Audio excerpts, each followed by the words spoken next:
እሺ አጸደ ማርያም ትባላለች እናታችን።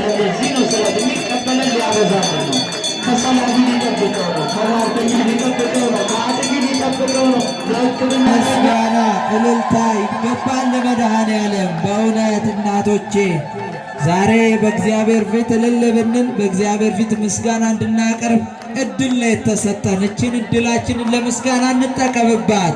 እችን እድል ለእልልታ እንጠቀምባት። እችን እድል ለክብር እንጠቀምባት። እችን ሰዓትና ጊዜ ወንድሞቻችን፣ እናቶቻችን፣ እህቶቻችን በለቅሶ በዋይታ ናቸው።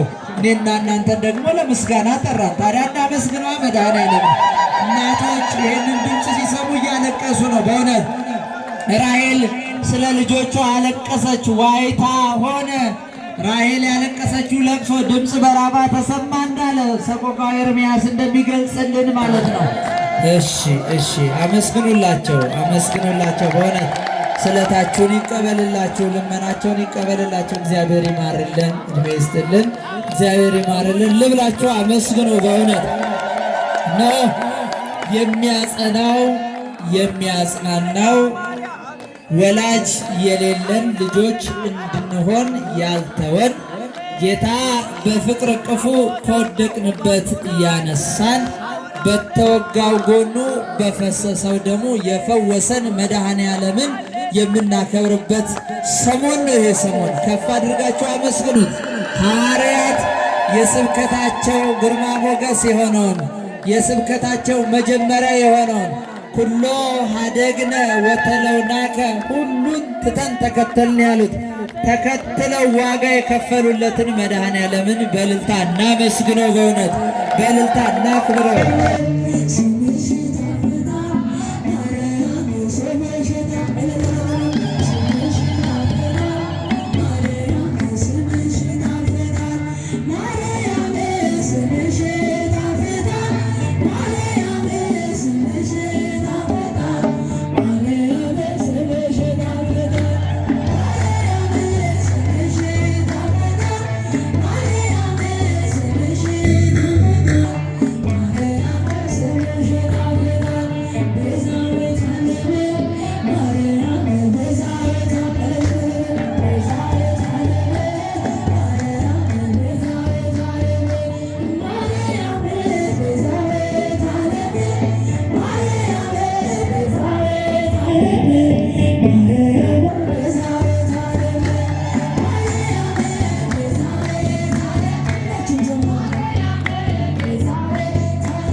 ድንግል እመቤቴ መመኪያ እመቤቷ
የክርስትና ዘር እንድናምን ብቻ በሰፈራረማ በእሳት መካከል ቅን ያለ ምስጋና ምስጋና ይቀርብን ዝማሬ ይቀርብን እግዚአብሔር ሰላም ከዘይማይተን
በስመ አብ ወወልድ ወመንፈስ ቅዱስ አሐዱ አምላክ አሜን።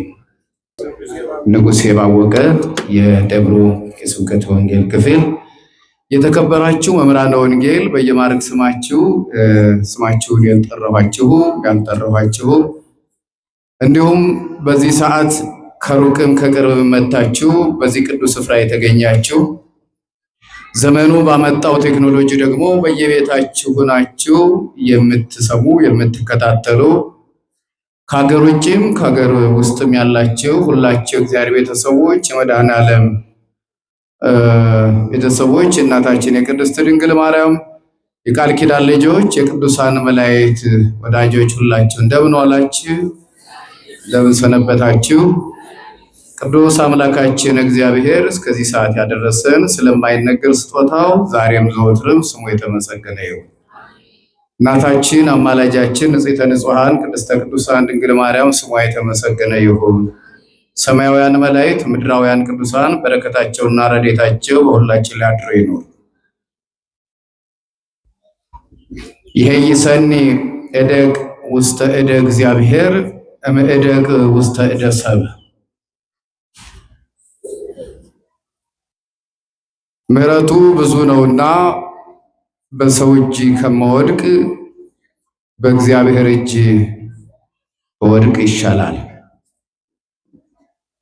መጽሐፈ ሳሙኤል ካልዕ ወይም ሁለተኛ ሳሙኤል ምዕራፍ 24 ቁጥር 14 ላይ የሚገኝ ኃይለ ቃል ነው። በትርጓሜ ትምህርታችን ሁለተኛ ነገሥት ይባላል። ሁለቱም የሳሙኤል መጻሕፍቶች ነገሥት ነው የሚባሉት በዚህ በብሉይ ኪዳን ጥናታችን ማለት ነው። በነጠላ መጽሐፍ ቅዱስ ግን ሁለተኛ ሳሙኤል ምዕራፍ 24 ቁጥር 14 ላይ ያለውን ኃይለ ቃል ነው እንግዲህ መነሻ አድርገን ሁላችንም ልንማር ነው የቆምነው። እኔም ለማስተማር ሳይሆን እንደናንተ ቆሜ ለመማር ነው ራሴን አዘጋጅቼ የቀረብኩት። ማን ያስተምረን? ማን ይናገር? እግዚአብሔር ሲናገር ምድር ዝም ትበል ይላልና ቃሉን በዝነ ልቡናችን አውለን አሳድረን የሚረባና የሚጠቅመንን ስንቀ ነፍስ ሰንቀን እንድንወጣ እግዚአብሔር ይርዳል። የልባችንን በር እግዚአብሔር መንፈስ ቅዱስ ይቆጣጠርልን፣ ይክፈትልን። ይህን ቃል የተናገረው ነቢዩ ዳዊት ነው። ነቢዩ ዳዊት ባለ 7 ሀብታት ነው። ንጉሥ ነው። ነቢይ ነው። ባለ ብዙ ስጦታ ነው። እግዚአብሔር እንደ ልቤ ብሎ የጠራው ሰው ነው። በዚያ በብሉይ ኪዳን ዘመን በዚያ በመከራው ዘመን ንስሐ ብዙም በማይታወቅበት ዘመን ንስሐ መግባትን ራሱ ንስሐ ገብቶ ወድቆ ተነስቶ ያሳየን በሕይወት የኖረ እንደ እግዚአብሔር ቃልና ምሪት የኖረ ፍጻሜውም ያማረለት ሰው ነው ነቢዩ ዳዊት። በረከቱ በሁላችን ላድራት ነው። ዳዊትን አጸና መንፈስ ቅዱስ እኛንም በሃይማኖታችን ያጽናል። ስለ ነቢዩ ስለ ንጉሱ ዳዊት ስንናገር ብዙ ጊዜ ትዝ የሚለን በእጃችን ላይ ያለው የዳዊት ጸሎት ሁልጊዜ ከእጃችን የማይጠፋው በስሙ የሚጠራው መዝሙረ ዳዊት የሚባለው መጽሐፍ ነው። ይህን መጽሐፍ ሲደርሰው ወይም ሲናገረው በተመቻቸው ሁኔታ ቁጭ ብሎ አስቦ የደረሰ ብልህ ደቀ መዝሙር ያጠናውን እንደሚናገር ወይም የቆጠረውን ቅኔ እንደሚቀኝ ሳይሆን አንዳንዱን በስደት ላይ ያለ አንዳንዱን በተራራዎች እግር ስር ቁጭ ብሎ አንዳንዱን ጠላቶቹ እያሳደዱት አንዳንዱን ቤተ መንግስት ቁጭ ብሎ የተናገረው ትንቢት የዘመረው ዝማሬ ነው። አጠቃላይ የነቢዩ የዳዊት ዝማሬዎች 150 ሲሆኑ የተነገሩበት ወይም ደግሞ አውድ በስንኝ ወይም በግጥም መልክ ነበረ የተዘመሩት። ግን በብዙ ቋንቋዎች እያለፈ ሲመጣ ስንኞቹ ግጥሞቹ የተለያዩ ቢመስልም በአራት ነጥብ እየተዘጉ የሚሄዱ መሆናቸው ግን ማሰሪያ ያላቸው መሆናቸው ግን ነቢዩ በበገና ሲዘምረው ይህን ዝማሬ ወይም ይህን ድርሰት በግጥም መልክ እግዚአብሔር እንዳመሰገነበት ያሳየናል ማለት ነው። ነቢዩ ዳዊት እግዚአብሔር ከታናሽነቱ ጀምሮ የቀባው የሾመው የፈለገው ባለብዙ ሀብትና ጸጋ የነበረ ሰው ነውና ለዚህም ማስረጃው እሱ ካለፈ በኋላ ልጁ ንጉሥ ሰሎሞን በነገሰበት ወራት ሰሎሞን የተባለው ልጁ እንደሱ እሱ በሄደበት መንገድ መሄድ ሲሳነው አንዳንዴ ሰው ነውና ወደ ግራና ወደ ቀኝ እያነከሰ እያዘነበለ ሲመጣ እግዚአብሔር በአንድ ወቅት ለሰሎሞን እንዲህ ብሎታል። እነሆ ስለ ባሪያዬ ስለ ዳዊት ብዬ በአንተ ዘመን ክፉ ነገር አላመጣብህም። ስለማን ብዬ? አንደኛ ነገሥት ምዕራፍ 11 ላይ ማየት እንችላለን። ስለ ባሪያዬ ስለ ዳዊት ብዬ የሱ ልጅ ስለሆንክ ከሱ አብራክ ስለተከፈልክ በአንተ አብራክ ውስጥም ደግሞ ድንግል ማርያም ስላለች ማለት ነው። በውስጠ ታዋቂ በአብራክ ውስጥ ደግሞ ዓለም የሚድንባት መድኃኒት ስላለች ይልቁንም ስለ ባሪያዬ ስለ ዳዊት ብዬ ክፉ ነገር አላመጣም፣ ግን ደግሞ አሳዝነኸኛል። ሰሎሞን ከአባቱ መንገድ ፈቀቅ ብሎ ነበር። ቤተ መቅደሱን በሰራበት እጁ ቤተ ጣዖት ሲገነባ እናያለን። ብዙ ኃጢአቶችን ሰርተዋል። ግን በፍጻሜው ዘመን ደግሞ እግዚአብሔር ታርቆታል። መጨረሻችንን ያሳምርልን። ስለ ዳዊት ብዬ ለጊዜው ለሰሎሞን ቢነገርም ስለ ዳዊት ብዬ ክፉ ነገር አላመጣባችሁም። ስለማን ብዬ? ስለ ዳዊት ብዬ። ስለ ዳዊት ብሎ ይማላል። ለዳዊት የገባለትን ቃል ኪዳን እግዚአብሔር አይጠፍብን። እንዲህ የተባለ ሰው ነውና ሰው በመሆኑ ብዙ ጊዜ በኃጢአት ሲወድቅ እናየዋለን። ግን ደግሞ ሳይረፍድበት ሳይመሽበት ደግሞ ንስሐ ሲገባ እናያለን። ነቢዩ ዳዊት በብሉይ ኪዳን ከነበሩ ተነሳያን ቁጥር 1 የሚወስደው ነቢዩ ዳዊት፣ ቁጥር 2 በሐዲስ ኪዳን ቅዱስ ጴጥሮስ አርአያ፣ ምሳሌ፣ ሞዴል የሚሆኑን ናቸው ተነሳያን። ነቢዩ ዳዊት ኃጢአት በሰራ ጊዜ እግዚአብሔር ተቀይሞሃል፣ እግዚአብሔር አዝኖብሃል፣ 100 በጎች በከተማ ውስጥ እያሉት አንድ ሰው አንዲት በግ ያለችውን ድሃ ያችን በግ ቀማው ብሎ በእንቆቅልሽ መልክ አንድ ነቢይ ተልኮ ወደሱ መጥቶ ሲነግረው አንድ በግ ያለችው 100 በግ ያለው አንድ በግ ያለውን ድሃ ከቀማ ይልቁንም ከገደለ ያን ሰው እጥፍ አድርጌ በቀለዋለሁ ብሎ ሲናገር ኦ ንጉሥ ፈታይ ከበሬስከ፣ ያ ባለጸጋ 100 በግ ያለው የተባለ አንተ ነህ። ንጉሥ ሆይ በራስህ ፈረድክ። ያ ሰው አንተ ነህ። ያ ሰው ማን ነው? የሚፈርዱ ሰዎች ማን ናቸው? ያ ሰው ማን ነው? አንተ ነህ።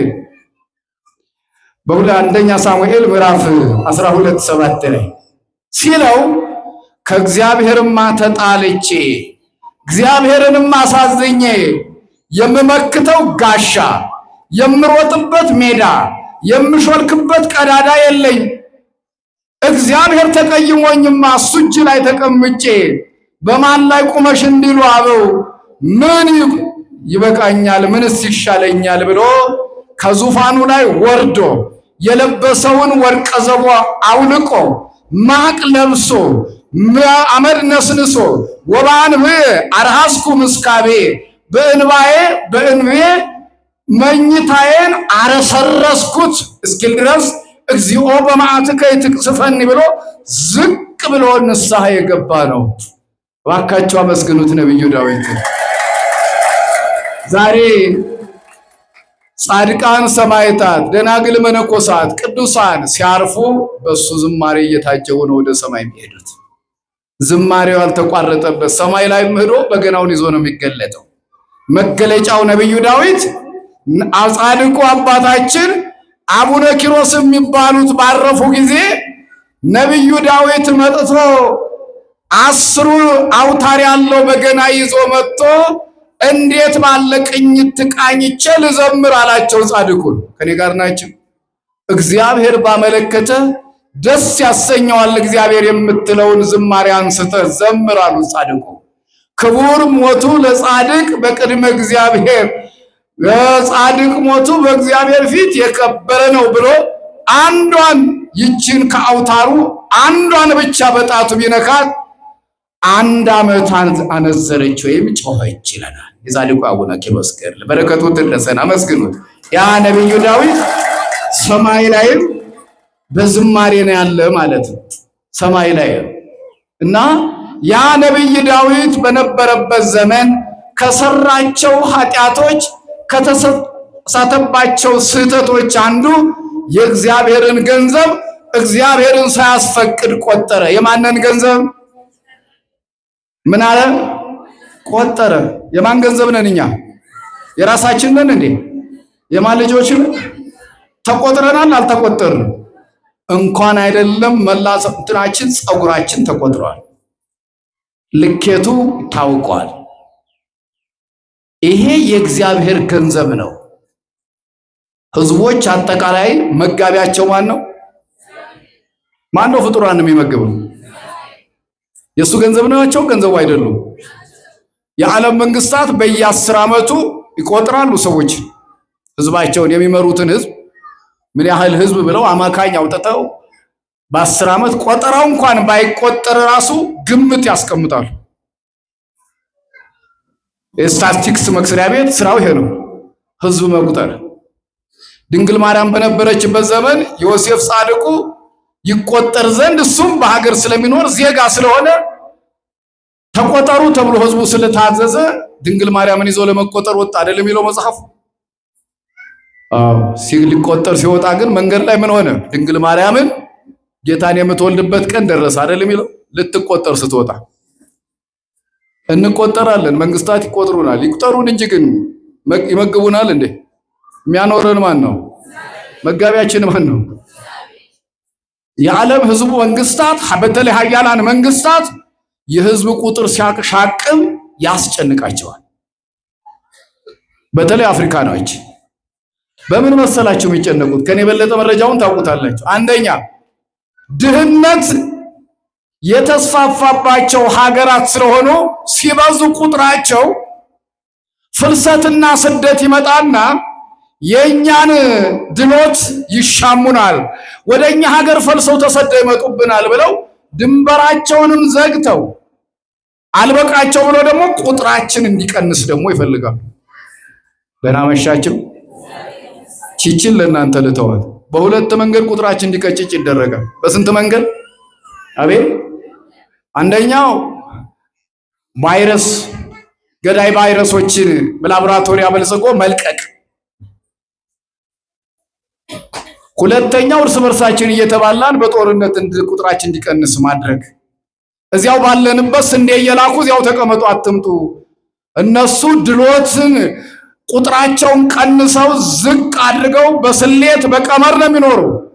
ሌላ ትውልድ መጥቶ ኑሮውን ከፍ እንዲያደርግባቸው አይፈልጉም። ሀያላን የሚባሉት ሀገራት ግን የሚያኖረን ማን ነው? እስኪ ንገሩኝ። ምን አስጨነቃቸው እግዚአብሔር ሰዎች? ታዲያ ቁጥራችን ከፍ ሲል ይደነግጣሉ። ኢትዮጵያኖች እኮ አይደሉም፣ ሀያላን መንግስታት። በተለምዶ ኢትዮጵያውያን የሚሉት አባባል አለ። በቀን 1000 ተወልዶ ደግሞ 1000 ምን ይላሉ?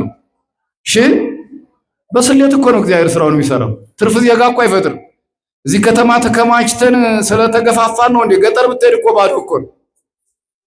የሚያርስ እኮ የለም። ሽማግሌ የሚጦር እኮ የለም። በዚህ ሰዓት ትንሽ ከፍ ሲል ህፃኑ ልጅ ብድግ ብሎ መጥቶ እዚህ ጋር ሚዛን አስቀምጦ ተመዘን ሲል ይውላል። ገጠር ብትሄድ እናቱን ውሃ የሚቀዳላት የለም። ሽማግሌዎቹ የሚጦራቸው የለም። እና እዚህ በስተን ሲያውን ሰዎቹ ይደነግጣሉ። እንዲያው እንዴት ነው ምድሪቱን በሰልፍ ነው እየረገጥናት ያለ ነው። እንዲያው እግዚኦ ይላሉ። አራት ጨነቁ። መጋቢያችን ማን ነው አላችሁ? የሚያኖረን ማን ነው? ልባቸው አይሸበር ይላል። እመኑ በየ ይላል መድኃኒዓለም። ገንዘቦቹን እንዲህ ሲቆጥሩብን እንዲህ ሰው በዛ ብሎ ሲባል እግዚአብሔር በስሌት የፈጠረውን ሰዎች በጥበብ መስሏቸው የሚያኖሩት አንዳንድ ቤተሰብም እኮ አለ እዚህ ውስጥ ሁለት ወልደው ይበቃናል ብለው ደምድመው የተቀመጡ። ደህና መሻች። በእናንተ ስሌት ነው እንዴ ልጆች የሚመጡት? እስኪ ንገሩኝ። ልጆች የማን ስጦታ ናቸው? 3 ልጅ አለው ይበቃኛል ብላችሁ የዘጋችሁ ሰዎች አላችሁ። ክርስትናውን እያቀጨጫችሁት እንደሆነ ግን ይገባቸዋል። ክርስቲያን ዘሩ እንዳይሰፋ እያደረጋችሁ እንደሆነ ግን ታውቁታላችሁ። አሕዛብ ስንት ነው የሚወልዱ? ይገባቸዋል። ስንት ሚስት ነው ያላቸው? በቁጥር እናንተን በልጠው በሰርቀት እኮ ነው የሚፈልጉት እነሱ። አንተ ደግሞ ይበቃኛል ምን አበለዋለሁ እያልክ በአንተ ስሌት የሚኖር መስሎ ትጨነቃለህ ወዳጅ። ከዚህ በዚህማ የገጠሩ ሰው እኮ ይሻላል። የማን ሰው ልጅ ይወልዳሉ። እንዲያው ምን ልታበላቸው ነው የወለድካቸው ስትሉት የፈጠሩ ያውቅለታል፣ እንደድሉ ያድጋል ይላል ገበሬው። እንደምኑ ያድጋል አለ? አፈር ላይም ወድቆም ዝንብም ወሮት እንደምንም ብሎ ግን ያድጋል። ጠንካራ ነው። እንደውም ክትባት አያውቀው ምን ያውቀው እዚህ አፈር ልሶ እናቲቱ አፈርን የጎለጎለች እያረመች ቁጭ አርጋው ጭቃ ውስጥ ከቦት የሚያድጋ ምስኪኑ የገጠር ልጅ ለመከራ በቀላሉ የሚጋለጥ አይደለም። በትንሽ በሽታ ይወድቅ እንደድሉ ያድጋል ትላለች እናትየው አስጠይቃት። እንደምኑ ያድጋል አለች? ደለም እግዚአብሔር ያውቃል በሉ። ስለ ሁሉም ነገር እግዚአብሔር ያውቃል በሉ እስኪ። እውቀት የባህሪው ነው አይደለ? ምግብ እናጣለን ብላችሁ የምትቸገሩ ማን ያውቃል? ዛሬ ያደረሰን በእኛ ቀመር ነው።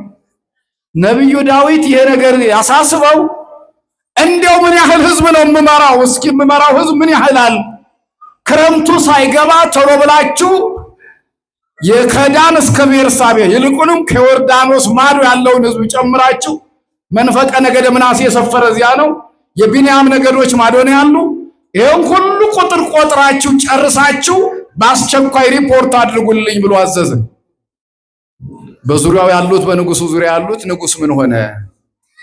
ድሮ እስራኤል ሲቆጠሩ እግዚአብሔር ፈቅዶ ነበር የሚቆጠሩ። ዛሬ ግን እግዚአብሔር አስፈቅዶ ይሆን ወይስ በራሱ ፍቃድ ነው? ይሄ ኦሪት ዘኍልቍ የሚለው መጽሐፍ ራሱ ሁልቁ ማለት ቁጥር ማለት የቁጥር መጽሐፍ ነው። በበረሃ ውስጥ በጉዞ ላይ ያሉ እግዚአብሔር እስቲ ቁጠሯቸው ብሎ ያስቆጠራቸው ህዝቦች ሲወጡ 600,000 ነበሩ። ስንት ሺህ? 600,000 አባወራ ነው። ልጆቹ ሚስት ስትቆጠር ህፃናቱ ሲቆጠሩ ወደ 3 ሚሊዮን ህዝብ ነው የወጣ ነው የሚባለው ከግብፅ። ይሄ የተቆጠረው አባወራው ብቻ 600,000 በኦሪት ዘጸአት ምዕራፍ 12 ላይ ያለው ስንት ሺህ? 600,000 ሰው ስንቅ የለውም፣ የሚገዛበት ብር የለውም፣ ተለዋጭ ልብስ የለውም። ማንን ይዞ ወጣ? ማንን? ጉዞ ደግሞ 40 ቀን ነበር ይሆናል የተባለው። በእልከኝነት ወደ ስንት ተራዘመ? አንዲቷ ቀን 1 ዓመት እንድትሆን እግዚአብሔር አራዘሙ። 40 ዓመት ተፈረደባቸው። ኦሪት ዘኍልቍ ምዕራፍ 14 1 ላይ ወጡ። 40 ዓመት ሙሉ ስንቅ የሌለው ህዝብ ይመራል እግዚአብሔር። ምግባቸውን በየሰዓቱ ያወርዳል። ለቤተሰቡ ሁሉ በየሰዓት ጠዋት ድንኳኑን ተርትሮ ሲወጣ ድንኳኑ በር ላይ በውርጭ ገበታ ወጣዕሙ ከመ አያያተ መዓር የማርንጎቻ ሚል መጠኑ ድንብላል የሚያክል መልኩ በረድ የመሰለ ነጭ ምግብ በውርጭ ገበታ ተዘርግቶ ያገኛሉ። ሳይሰሩ ሳይለፉ። አመስግኑት እስቲ እግዚአብሔርን። የሚገርም እኮ ነው። ያ እግዚአብሔር 40 ዘመን የመገባቸው እግዚአብሔር ዛሬስ የለም እንዴ? ይመግበናል አይመግበን? አቋረጠብን እንዴ? እንደ ሰው ጥሎን ዘወር ይላል እንዴ? አይልም። ክብር ለስም አጠራሩ ይሁን የኛ ጌታ። እና ያልከኛው ትውልድ በበረሃ ውስጥ በሞት አለቀና አዲሱ ትውልድ ብቻ እንዲወርስ ነው እግዚአብሔር የፈቀደው። በ40 ዓመት ውስጥ በበረሃ ውስጥ ሙተው አለቁ። ከነባሩ ህዝቦች ካሌብና ኢያሱ ብቻ ናቸው የቀሩ። ሌላው አለቀ፣ ምድረ በዳ። አዲሱ ትውልድ ነው ዮርዳኖስ ተሻግሮ ጌልጌላ ምድር ላይ ቂሶን የምትባል መሬት ደርሶ የሀገሪቱን ቆሎ መብላት ሲጀምር መናው ተቋረጠ። 40 ዘመን ይወርድ የነበረው ይላል መጽሐፈ ኢያሱ ምዕራፍ 5 ላይ። ለዚህ ነው እነዚህን ህዝቦች እግዚአብሔር እስራኤል ወልዴ ዘበኩሬ የበኩር ልጄ ይለዋል እግዚአብሔር። የምን ልጄ? የበኩር ልጅ። የማን? እኛስ አባታችን እግዚአብሔር አይደለን? እነሱ እስራኤል ዘሥጋ ናቸው፣ እኛ ደግሞ እስራኤል ዘነፍስ ነን። የበኩር ልጄ ይላቸዋል እግዚአብሔርን። አመስግኑት እስቲ እግዚአብሔርን። አማኞቹ የበኩር ልጄ። የህዝብንም እንዲነካበት አይፈልግም እግዚአብሔር ገንዘቡ ስለሆነ። በተለይ በሐዲስ ኪዳን እኛ እንዳንሞት ነው የሞተ መድኃኔዓለም። እውነት ነው ውሸት? በዚህ በሮሜ መልእክቱ ቅዱስ ጳውሎስ ምዕራፍ 5:10 ላይ ወሶበን ዘጸሩ ንሕነ ተሳሃለነ በሞተ ወልዱ ነው። ጠላቶቹ ሳለን በልጁ ሞት ይቅር አለናል። ሞታችንን ሞቶ ፍቅር ሰሐቦ ወልድ ኃያል እጄ ላይ ሲሞት ከማየው ከሞተ በኋላ ቀብረዋለሁ ብላ ማዶ ተሻግራ ቁጥቋጦ ስር ቁጭ ብላ ስታለቅስ እግዚአብሔር መልአኩን ላከና ከሰማይ ይጠራት ጀመር። አጋር ሆይ አታልቅሺ፣ ሂጂና ብላቴውን አሁን አንሺው፣ አይሞትም ትልቅ ሕዝብ ይሆናል አላት። ደስ ብሏት ስትመጣ አይኗ ተከፈተ። ምን ተከፈተ? እውር ነበረች እንዲህ አጋር። አያቸው የታወረብን አይን አለ። ቅዱሳንን እንዳናይ፣ ከኛ ጋር የቆመው መልአክ እንዳናየው፣ ምስጢራት እንዳይገለጡልን የኃጢአት መጋረጃ ከልሎናል። ብቃት ያላቸው ቅዱሳን አይደለም እዚህ አጠገባቸው የቆመውና አቡነ ተክለ ሃይማኖት ከዚህ እስከ ጽርሐ አርያም ድረስ ያለውን ያሉ ቁልቁል እስከ በርባሮስ ድረስ ያዩ ነበር። አመስግኗቸው ቅዱሳን። አጋር አይኗ ሲከፈትላት ልጇን ጣለችበት ቁጥቋጦ አጠገብ ውሃ ይፈልቋል። አመስግኑ እስቲ ባካችሁ። ውሃ ፈልቋል። ተሰውሮብን ያለ ስውራን ግሁሳን የምንላቸው ከሰው የተለዩ እነሱ የሚያውን እኛም ማናያቸው ብዙ እንደ ደመና ይከበቡናሉ። ክብር ለእግዚአብሔር ይሁን። አመስግኑት እግዚአብሔርን እባካችሁ። ነቢዩ ዳዊት የሚወድቀውን አስከሬን እያየ እያለቀሰ ቀና ብሎ ሲመለከት ሰይፉን መዞ በቁጣ ኢየሩሳሌምን የሚመለከት አንድ ግሩምና አስፈሪ መልአክ አየ። ነቢዩ ዳዊት እግዚአብሔር እየጠበቀው ተረፈ እንጂ ሌላውማ እየወደቀ ነው ያየው ሁሉ። እንዲያውም ነቢዩ ዳዊት በ70 ዓመት አረጀ፣ ቀዘቀዘ ሰውነቱ ይላል። ለምንድን ነው ፈጥኖ ያረጀው? ምን ነው እድሜው እንደዚህ ሆነ ቢባል መልአከ መደምስስን በዓይኑ ስላየ ፊቱ ሁሉ ተቀየረ ባንዴ ይላል። ሳይሞት መቅረቱም እሱ ስለሆነ አይደል? እኛ ብንሆን በደቂቃ ወደ አፈር እንተቀየረናል። እንኳን በቁጣ ታይቶ ድንግል ማርያም እኮ ቅዱስ ገብርኤልን ስታየው ደነገጠች አይደል? ማርያም አትፍሪ አላት አይደል?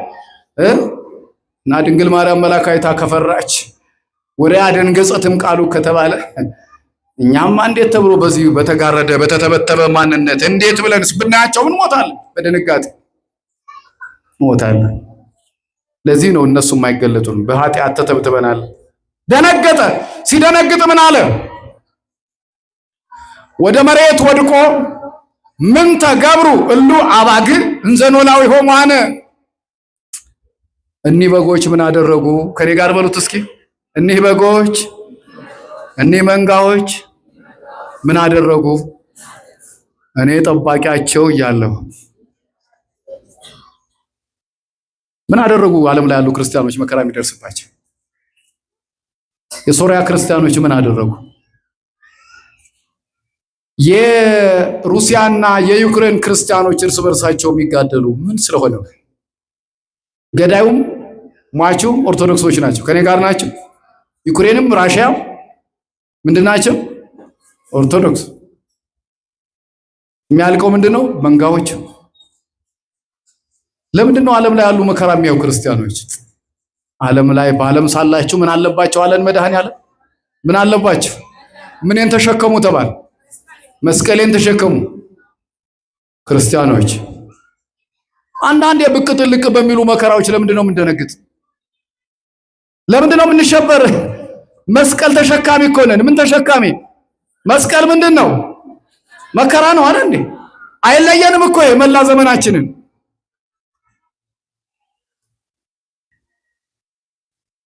ለምን እስጢፋኖስ በድንጋይ ተወግሮ ጳውሎስ አንገቱ በሰይፍ ተቆርጦ ቅዱስ ጴጥሮስ ቁልቁል ተሰቅሎ እኮ ነው ያስተማሩ። አልጋ በአልጋ ትሆናላችሁ እኛ መስዋዕት ሆነላችኋል፣ ከዚህ በኋላ እንደፈለጋችሁ እኮ አይደለም የተባለው። ምን አለባችሁ? መከራ አለባችሁ። እስመ ኩሉ ዘይቀትለክሙ ይመስሎ ከመ ዘመስዋዕተ ያበው ለእግዚአብሔር። ዮሐንስ ወንጌል ምዕራፍ 16:2 እናንተን የሚገላችሁ ለፈጣሪው መልካም ነገር እንዳደረገ የሚቆጥርበት ዘመን ይመጣል ተብለናል። አይዟቸው፣ ልባቸው አይሸበር፣ በእኔ መኑ በአባቴ መኑ አይደል ያለን መድኃኔዓለም። አቤት አይዞህ። በማን እጅ ላይ ነው ያለ ነው? አቤት በእግዚአብሔር እጅ። እኔ ነኝ ያጠፋሁ፣ እኔንና ቤተሰቤን የኔን ዘመድ በሙሉ አጥፋ፣ ህዝቡ ግን ይዳና። ለነብዩ ዳዊት ባካቸው አመስግኑ።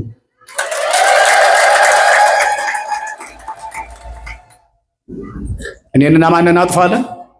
ቤተሰቤን። ሙሴ እምትትስዮሙ ለሉ ጣሴን መጽሐፍ ዘጸሐፍከኒ፣ ህዝቡን ላጥፋቸው አለው እግዚአብሔር። ህዝቡን ከምታጠፋ እኔን ከህይወት መጽሐፍ አቀኛል።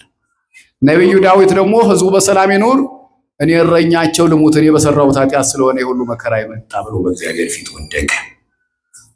ይህን ሲል እግዚአብሔር ምን አለ? መልአኩን ምን አለው? አሁንስ በቃ ከቁጣ ታገስ፣ ሰይፍህን ወደ አፎቱ መልስ አለው።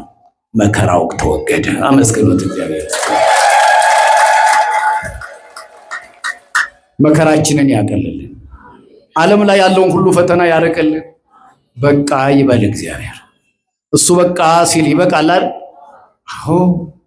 አሁን እኮ በቃ እንዳንባል እኛም አጉራ ዘለል ሆነናል፣ ከህግ ወጥተናል።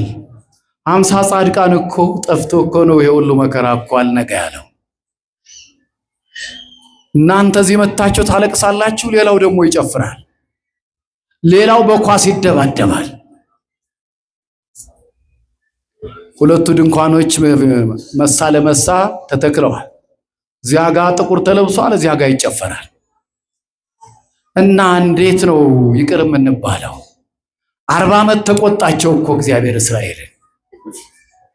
አሁንም እኮ ንስሐ ካልገባን እኮ ሁላችን በሩቅም በቅርብም ያላችሁ አጠቃላይ ንስሐ ካልገባን መሪውም ተመሪውም ነብዩ ዳዊት እኮ እኔ ነኝ ያጠፋው አይደለም። በማን ጥፋት ነው መከራ የሚመጣው? ሁላችንም በሉ እስኪ።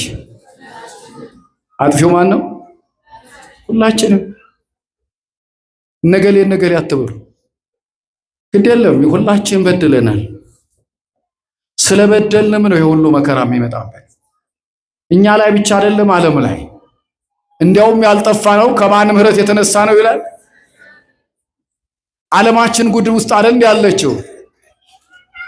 ወንድና ወንድ ተጋብቶ ተመሳሳይ ጾታ ተቃራኒ ጾታ ሳይሆን ተመሳሳይ ጾታ የተጋባበት ዘመን ውስጥ አይደል ያለ ነው። ለሰይጣን ግብር ደም የሚፈስበት በዚያች በሲኦል ክዳኗ አሜሪካ ካልሄድኩ እያልክ ሌት ተቀን መከራ የምታይላት እኮ ሰይጣን እኮ ይመለክባታል እኮ። ነውር የሚባለው ውርም የሚባለው እኮ እንደ ጽድቅ ተቆጥሯል እኮ ዓለማችን ላይ። እንዲያውም አለመጥፋታችን፣ እንዲያውም እሳት አለመዝነቡ በማን ምሕረት ነው ያለነው? ምኑ ብዙ ስለሆነ እንዲህ ነው እኮ። በዚህ በመዝሙረ ዳዊት መዝሙር 7:11 ላይ እግዚአብሔር ኃያል ወመስተአግስ ዘወትር የምንጠቅሰው ጥቅስ ነው። እግዚአብሔር ኃያል ነው ግን ታጋሽ ነው። ወያመጽ መንሱተ ኩሎ አሚረ በሰዎች ላይ ሁልጊዜ ጥፋትን አያመጣም ይልና ወእመሰ ኢተመየጥክሙ ሰይፎ ይመልህ ንስሐ ባትገቡ አላበጀንም ብላችሁ ባትመለሱ ግን ሰይፈ መዓቱን ይመዝባቸዋል ይላል። ከቁጣው ይሰውረን፣ ለንስሐ ሞት ያብቃን። ጣት መቀሳሰራችንን ትተን ሁላችን እናልቅስ። እግዚአብሔር መሐሪ ነው፣ ይቅር ባይ ነው። ጨለማውን ይገፋዋል። እንደመጣለን። የማይሰማ ሰው እኮ የለም እዚህ ውስጥ። ሁላችንንም ንቆ አይተወንም። የምትናቅ ነፍስ የለችም እዚህ ውስጥ። ስለ አንዷ መንጋ እግዚአብሔር ይገደዋል። ስለገደደውም ነው ተላልፎ የሞተው መድኃኔዓለም። ለእኛ ደሙን ያፈሰሰ እግዚአብሔር አንድ መንጋ እንድትሞትበት አይፈልግም። እግዚአብሔር ግን ንስሐ አልገባንም። እስካሁን በቁስ ነው እየተጣላን ያለ ነው። በጠፊ ንብረት ነው መከራችንን የምናሰላው። እዚህ ቁጭ ብለን እንደገሌ መኪና እንደገሌ ቤት እንደገሌ ደረሱበት ደርሳለሁ፣ ጥሩ ነው። እንዲህ አይነት ጨለምተኛ ያልሆነ እሰራለሁ እለወጣለሁ የሚል ዜጋ ማፍራታችን ጥሩ ነው። ግን እሱ ነው ወይ መቅደም ያለበት? እስኪ መጀመሪያ እንኖር። እስኪ መጀመሪያ ንስሐ እንግባ። ከእግዚአብሔር ጋር ያለ የተቋረጠብን ምንድን ነው? ያቋረጥ ነው እኛና እግዚአብሔር የተላለፍንበት መንገድ ምኑ ጋ ነው ብለን እስኪ ራሳችንን ፈትሽ። እኔ ነኝ ብለን እስኪ ራሳችንን እንውሰድ። እስኪ እኔ ስላጠፋው ነው የሁሉ ነገር እየሆነ ያለው። እግዚአብሔር ወይ እባክህ በእኔ ብለህ ሌላውን አትቅጣ። እኔን እባክህ በምሕረት አስበኝ። የተዋጀ የምሕረት ዓመት ውስጥ ነው ያለ ነው። እዚህ ዘመን ይሄ ዘመን ያለንበት ዘመን የይቅርታ ዘመን ይባላል። የምን ዘመን?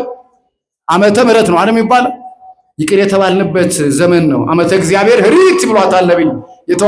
የተወደደች የእግዚአብሔር ዓመት የምትለዋት ዘመነ ስጋዊ የሐዲስ ኪዳን ዘመን የይቅርታ ዘመን፣ ንስሐ የተሰራበት ዘመን ነው። ግን ንስሐ እየገባን ነው? ንስሐ የሚገባ ሰው አለ? ንስሐ ከሚገባ ይልቅ የስነ ልቡና ባለሙያ አይደል ማማከር የጀመራቸው? ለቄሱ መንገድ ትተን የለ እንዴ? ነቅፈናል እኮ ሁሉንም እየተውን ቀስ በቀስ እኮ ዲያብሎስ እያወጣን ነው ከመስመሩ። እናንተ ብቻ አይደላችሁም፣ እኛም ራሳችን ልንፈትሽ ይገባል። ያን የተያዘን ብናለቅስ ነው እግዚአብሔር ሌሊቱ እንዲነጋ የሚያደርገው። ምሕረቱ ብዙ ስለሆነ እኔ ነኝ የሚል ሰው ያስፈልጋል። እንደ ነብዩ እንደ ዳዊት ይቅር በለኝ ህዝቡ በሰላም ይኑር እኔ ነኝ ጥፋተኛ የሚል የዳዊት ልጆች ያስፈልጉናል። አሁን መንጋው በሰላም ይኑር የሚል። ከዚያስ አለቀሰ፣ ተንከባለለ። ያ ነብዩ ተመልሶ መጣ። እግዚአብሔር ይቅር ብሏልና ተሎ ብለ መስዋዕት ተሰዋ፣ ተሎ ብለ ምን በል መሮጥ ጀመረ። ጨርሻለሁ። አጠገቡ ያለበት ቦታ የሱ ቦታ አይደለም። መስዋዕት የሚያቀርበው መስዋዕትም የለውም እጁ ላይ የሚቀርብበት ቦታም ያስፈልጋል። የብሉይ ኪዳን መስዋዕት ደግሞ ታውቁታላችሁ። ስም ማጤስ የሆነ ነገር ማድረግ ነው። ኦርና የሚባል ሰው አለ። ይሄ መሬት የማን ነው ሲል አንተ የምትመራው አንተ በአንተ ስር የሚተዳደር ኦርና ይባላል። አምጡልኝ አለ። መጣ። እባክህ በእግዚአብሔር ለፈጣሪ ምስጋና መስዋዕት የማቀርብበት እባክህን መሬት ስጠኝ፣ እዚች ጋር ትንሽዬ ለእግዚአብሔር መስዋዕት የማቀርብበት። ሁለተኛ እምሰዋው መስዋዕት ወይፈንም ቶሎ ስጠኝ አለ። ንጉሥ እኔ እኮ ባንተ እጅ ነኝ፣ እንኳን አይደለም ገንዘቤ እንኳን መሬቱ እኔ እንኳን ባንተ እጅ ነኝ አለ። ከኔ ጋር ናችሁ? አንተ እጅ ነኝ ሲለው ሃይ እንኳን ያንተን ገንዘብ ወስጄ ንጉሥ ነኝ ብዬ ቀምቼ ለእግዚአብሔር መስዋዕት አቅርቤ አይደለም፣ እስኪ በዚህም ይስማኝ አለና ገንዘቡን 50 ሰቅል ብሩር የበሬውን ዋጋ የመሬቱን ዋጋ ሰጠና መስዋዕት ሲሰዋ መቅሰፍቱ ተከለከለ፣ ቆመ። እግዚአብሔር ይመስገን፣ እግዚአብሔር ይመስገን፣ እግዚአብሔር ይመስገን። መልአኩ የከፈተውን ሰይፍ መለሰና ወደ መጣበት ሄደ። መቅሰፍቱን ከሁላችን ይሰውርልን። የዘረኝነት መቅሰፍቱን እግዚአብሔር ያጥፋል። እርስ በርስ መበላላቱን ማንም ሳይመጣ ማንም ሳይነካን ድንበራችን ሳይጣስ እርስ በርሳችን የምንተላለቀውን እግዚአብሔር ሁሉንም ነገር አብርዶልን በሰላም ለመኖር ያብቃን። ወደ ልባችን ይመልሰን፣ ወደ ቀልባችን ይመልሰን። መሐሪው እግዚአብሔር በምሕረቱ ይማረን። በተለይ ድንግል ማርያም የቃል ኪዳን ሀገሯን የሚየ ኢትዮጵያንና ሕዝቦቿን ርርይቷ ለውሻ ያለቀሰችዋ ድንግል ማርያም አዛኝቷ በዓይነ ምሕረት ትመልከተን። መሐር ወልዴ ብላ በፊቱ ቆማ እንባዋ ፊቷ የማይመለስባት መድኃኔዓለም የእናቱን ልመና የሚሰማ መድኃኔዓለም ሳሊለነ ቅድስት ብላችሁ ለሷ ነገሯት። በተለይ እናቶቻችን መድኃኔዓለም ሲሰቀል ስብከታችን መስቀል ደርሶ መቆም ስላለበት ከሊቶስ ጥራ ተሸክሞ እርጥብ ግንድ እርጥብ መስቀል ተሸክሞ ወደ ቀራኔው ሲሄድ እየተከተሉ ሲያለቅሱ የነበሩ ሴቶች ናቸው። ማን ነው የሚያለቅስ የነበረው? እናንተ የኢየሩሳሌም ቆነጃጅት ስለኔ አታልቅሱ። ስለማን አልቅሱ? ስለ ራሳቸው አልቅሱ አላቸው። ወራት ይመጣል፣ ያላጠቡ ጡቶች፣ ያላረገዙ ሆዶች፣ ያልወለዱ ማህፀኖች ንዑዳን ክቡራን ናቸው የሚባልበት ዘመን ይመጣልና ለራሳቸው አልቅሱ ብሎ ዞር ብሎ ተመለከታቸው ይላል። ምነው እንባችሁ ደረቀ እናቶቻችን? ቤት ውስጥ ችግር ሲመጣባችሁ የጎደለብኝ ብላችሁ የምታለቅሱ ሰዎች እዚያ ተስፋ መቁረጥ ነው። ዲያብሎስ ነው ተስፋ የሚያስቆርጥ።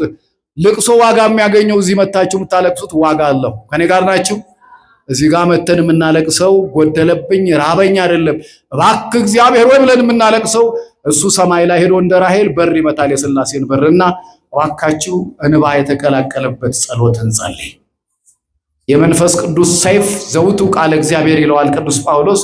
አቡነ ዘበሰማያት ጦር ሲመታ አይታይም ሲወረወርም አይታይም ሲመታ ነው እንጂ ይላሉና ከልብ እስኪ አባታችን ሆይ ብለን እንጸልይ። ሀገራችንን ሰላም ያድርግልን። ለኛ ብሎ የተሰቀለው መድኃኔዓለም በቸርነቱ በምሕረቱ ይጠብቀን። እግዚአብሔር ሀገራችንን ሰላም ያድርግልን። ምሕረቱ ብዙ ነውና በማን እጅ ልውደቅ?